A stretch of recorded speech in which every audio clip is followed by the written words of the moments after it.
Baik, terima kasih saudara. Kita lanjutkan. Ini semakin bersemangat nih Pak dengan data tadi 49 untuk Karangasem.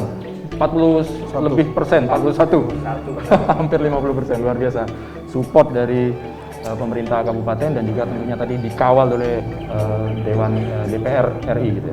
Pak Agus, saya mau bertanya lagi, Pak. Ini data ini kan seharusnya dilakukan kan tahun lalu ya Pak. Tapi tadi dinyatakan bahwa karena ada pandemi, ada prioritas oleh pemerintah, akhirnya dilaksanakan pada tahun 2021. Ini sudah berlangsung tadi ya Pak ya. Kalau persisnya sejak kapan Pak, mulai kapan, dan nanti targetnya akan berakhir sampai kapan, dan bisa dijelaskan teknis pelaksanaan pengambilan data keluarga ini seperti apa sih Pak Agus? Terima kasih Mas Bambang.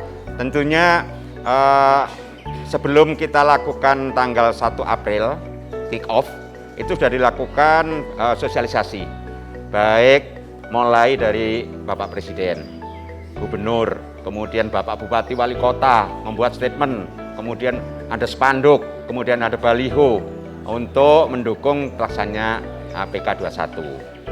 Adapun teknik yang digunakan di dalam PK21 ini itu ada dengan sistem smartphone atau yang kita kenal PEPI. Kemudian ada yang kita kenal dengan CEPI. CEPI itu menggunakan formulir manual ya Pak ya. Nah, jadi karena memang ada yang menggunakan paper base atau maupun menggunakan smartphone. Sekarang smartphone langsung, kemudian sudah data lengkap, klik masuk. Ya, jadi total yang ada di Bali hampir 40-60. Yang 60 menggunakan smartphone, yang 40% dari total KK di Bali menggunakan paper base. Nah, ini sehingga kemarin memang ada hal-hal yang berkaitan, ada beberapa daerah mungkin signal.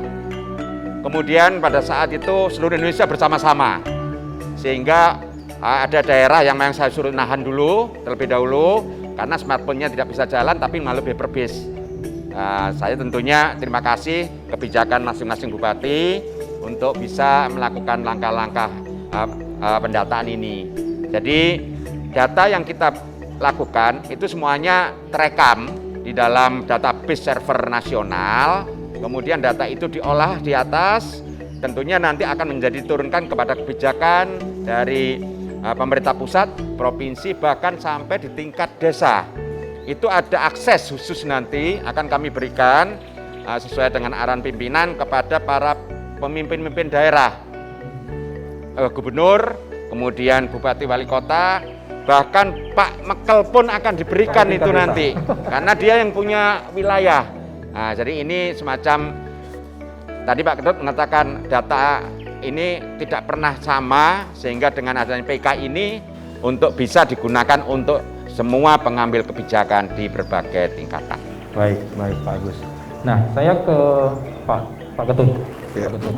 Tadi kan salah satu data-datanya terkait dengan kesehatan tuh saya lihat, terutama dengan stunting, Pak Ketut. Nah, kalau melihat bagaimana Komisi 9 menangani kesehatan, seberapa berpengaruh hasil dari pendataan keluarga ini diharapkan Pak ya dalam perencanaan program kerja untuk Komisi 9 ke depan?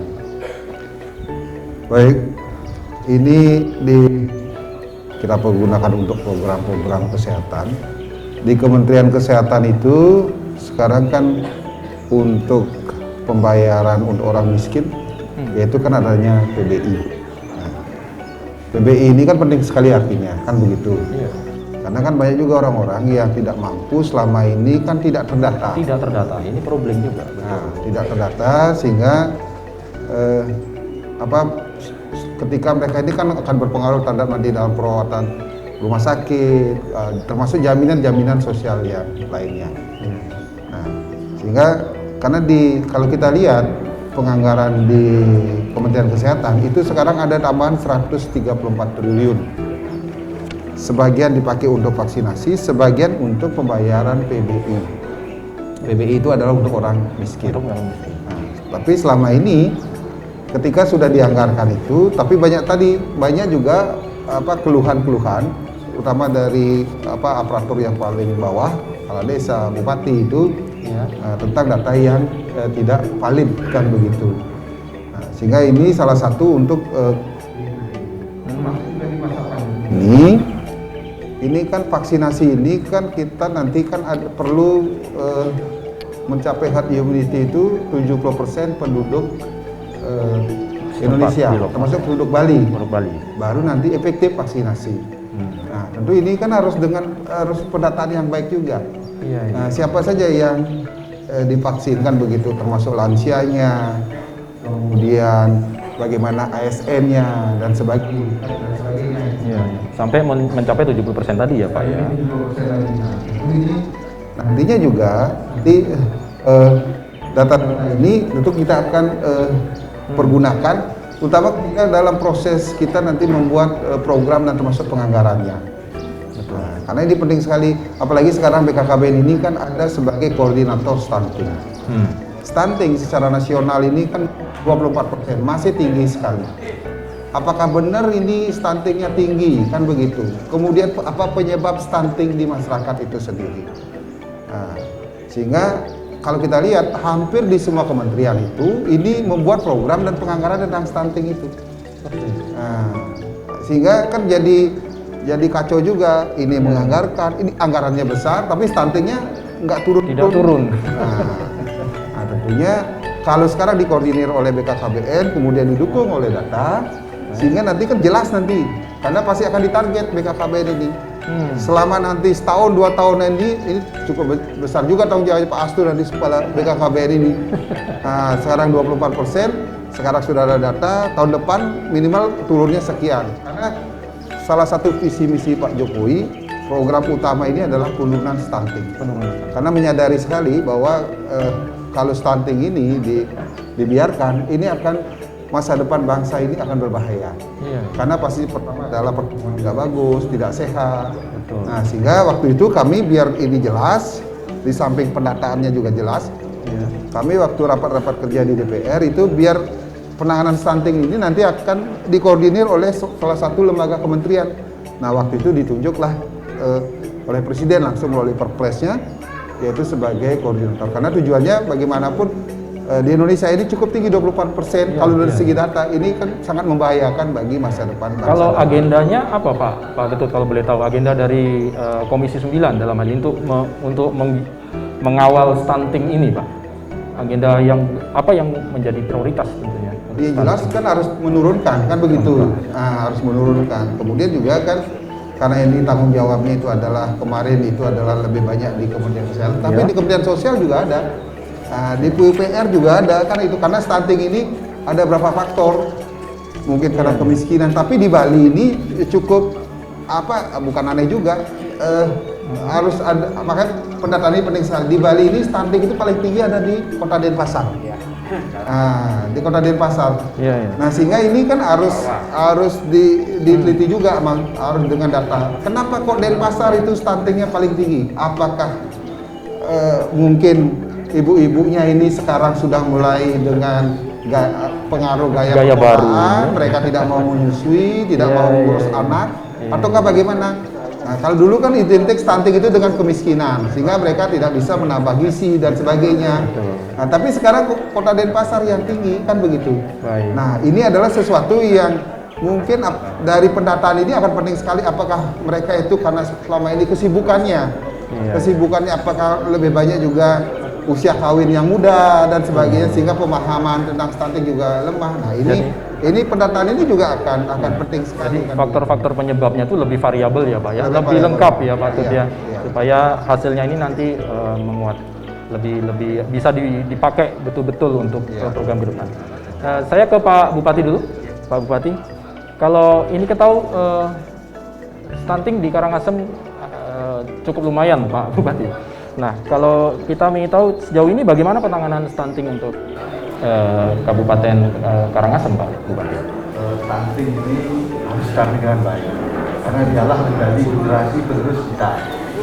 Kalau tidak ditangani dengan baik, bagaimana dengan perkembangan dan perjalanan bangsa dan negara kita?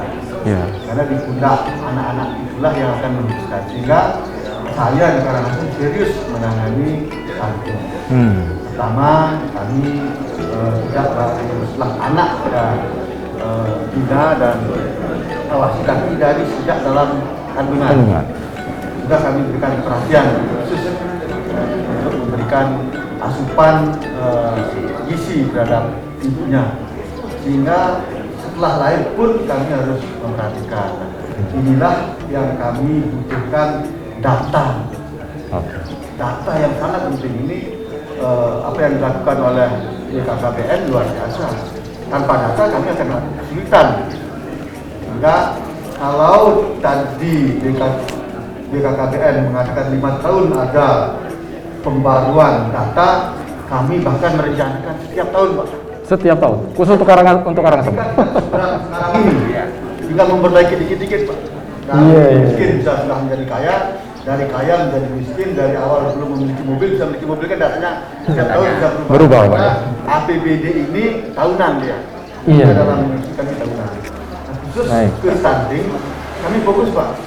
Kami ketahui rata-rata nasional 24%, Bali 23%, tapi kami di Karangasem 11% loh, Pak. Betul. Kan rendah. Rendah sekali. Wah, rata Bali jauh. Dan pun orang mengatakan Karangasem ini miskin, tapi khusus penanganan stunting kami serius. Wah, ini luar Serius biasa. menangani stunting karena di pundak anak-anak itulah generasi kita akan memimpin ke depan. Baik, wah, luar biasa. Ini komitmen dari pemerintah Kabupaten Karangasem. Dari dalam kandungan kami sudah Iya, baik, luar biasa. Wah, mudah-mudahan ini stunting memang sepertinya tahun ini menjadi salah satu titik berat ya, Pak Agus ya, bahwa selaras dengan tujuan dari pemerintah untuk menurunkan tingkat stunting. DPR RRI juga sangat concern tentang hal itu. Sudah kita cross check ke pemerintah daerah, terutama untuk Kabupaten Karangasem ternyata menjadi prioritas juga. Ini permasalahan yang harus diselesaikan bersama.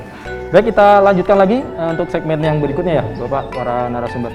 Baik, saudara, jangan kemana-mana. Nanti kita akan kita tahu sekarang ini pandemi COVID-19 masih marak. Kemudian bagaimana teknis atau apa yang harus kita lakukan supaya kesuksesan pendataan ini, karena kan harus menjumpai kepada masyarakat, kemudian apa yang harus diperhatikan. Nah, nanti kita akan bahas setelah yang satu itu. Jangan kemana-mana.